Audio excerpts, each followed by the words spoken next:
When you think of philosophy, chances are the first name that pops into your head is Plato, and for good reason. His ideas on truth, justice, and reality, well, they've literally shaped the way Western civilization has thought for over 2,000 years. But what if the guy who taught us how to think was actually a master manipulator? Today, we're digging into a very serious charge against the master himself.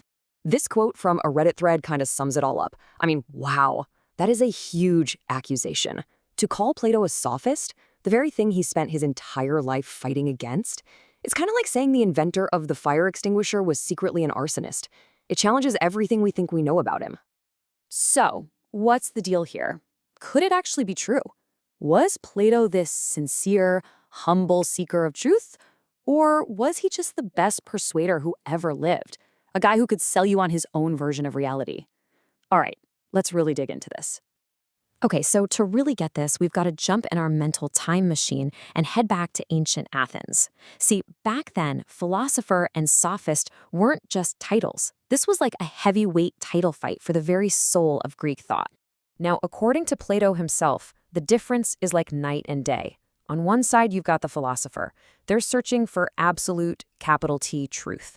Their goal is enlightenment for everybody. On the other side, you've got the sophist. They think truth is, well, it's relative. It's whatever you can convince people it is. Their goal is simply to win the argument, usually for cash.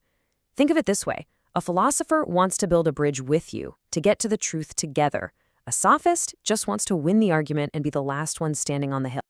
Right, so now that we know the players, here's where it gets juicy. Critics look at Plato's own writings and say, hey, wait a minute. Because when you really analyze his methods, he starts to look a heck of a lot like the very sophists he spent his career railing against. So the critics lay out a pretty clear pattern here. First off, he uses his famous teacher, Socrates, a real person who was respected and even executed for his beliefs, as basically a character, a mouthpiece for his own ideas. And have you ever noticed, in Plato's dialogues, his side, Socrates, always wins. His opponents end up looking kind of foolish, agreeing with everything he says. Then, he often paints these opponents as people who aren't even interested in the truth, they're just arguing in bad faith. And here's the kicker. Most of what we know about the sophists, it comes from Plato.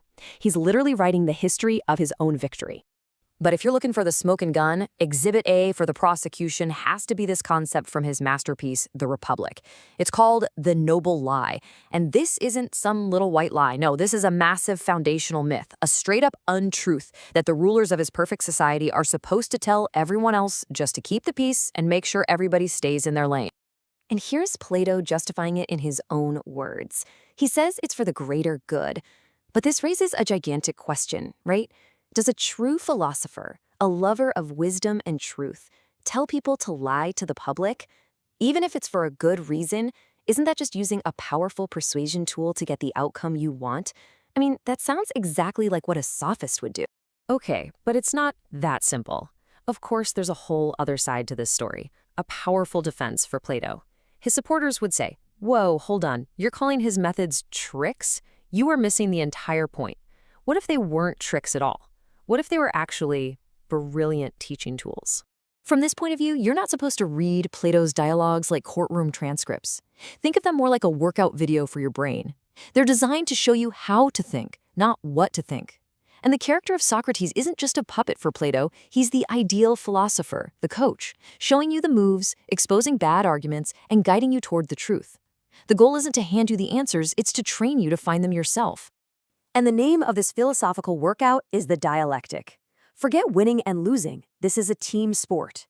The whole idea is to take a concept and through a rigorous back and forth of tough questions and honest answers, you collaboratively chip away all the false parts until only the truth is left.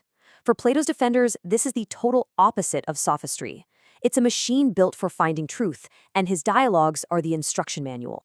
So to really figure this out, we have to go to the source, Plato's biggest, boldest, and most famous work, The Republic. This is where he puts all his cards on the table, and it's where we can really judge for ourselves. Is this guy a teacher or a trickster? Okay, this is actually brilliant. Plato's whole idea for perfect city is basically just a giant metaphor for a perfect person. You know how each of us has our reason, our emotions or spirit, and our basic appetites and desires? Well, Plato says a city has the exact same parts. The rulers, his philosopher kings, are the reason, the soldiers are the spirit, and the workers, well, they're the appetites. A just city, just like a just person, is one where reason is in charge. It's this really elegant, perfect symmetry. And this all leads to probably the most famous idea in all of philosophy, the allegory of the cave. Imagine a bunch of people chained up in a cave their whole lives. All they can see are shadows flickering on a wall, and to them, that's reality. Then one prisoner is freed. He's dragged out into the sunlight, and at first it's painful and confusing, but eventually he sees the real world. That person is the philosopher. The sun is the ultimate truth. But here's the crucial part. He's supposed to go back into the cave to try and free the others, even though they'll probably think he's nuts and resist. You see, this is Plato's mic drop moment for why philosophers must roll. They're the only ones who've been outside the cave and know what's really real. And boom, we are right back where we started. Is this philosopher king a benevolent guide? A hero trying to save everyone from their ignorance?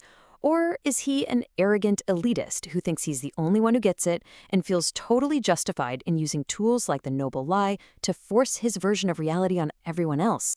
So what's the final verdict? After 2.5 millennia, where do we land on this? Philosopher or sophist?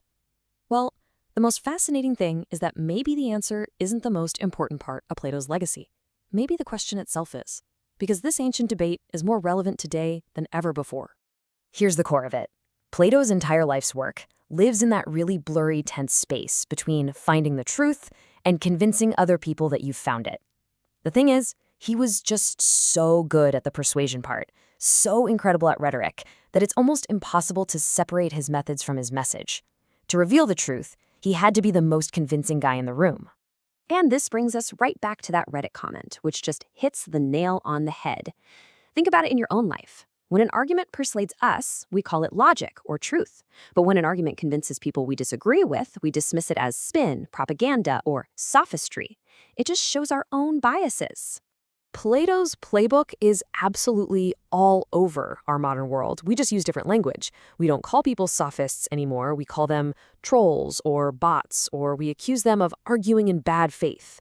But it's the exact same move, isn't it? By attacking their intention, we give ourselves an excuse to completely ignore their ideas. And you could make a pretty good case that Plato pioneered that tactic himself. So all of this leaves us with one final, crucial question. And it's not really about Plato, it's about us. The next time you find yourself in an argument, whether it's online or at the dinner table, just stop for a second and ask yourself, am I genuinely trying to find the truth here together? Or, if I'm being really honest, am I just trying to win? And that's the uncomfortable, timeless question that Plato's messy, brilliant legacy forces every one of us to confront.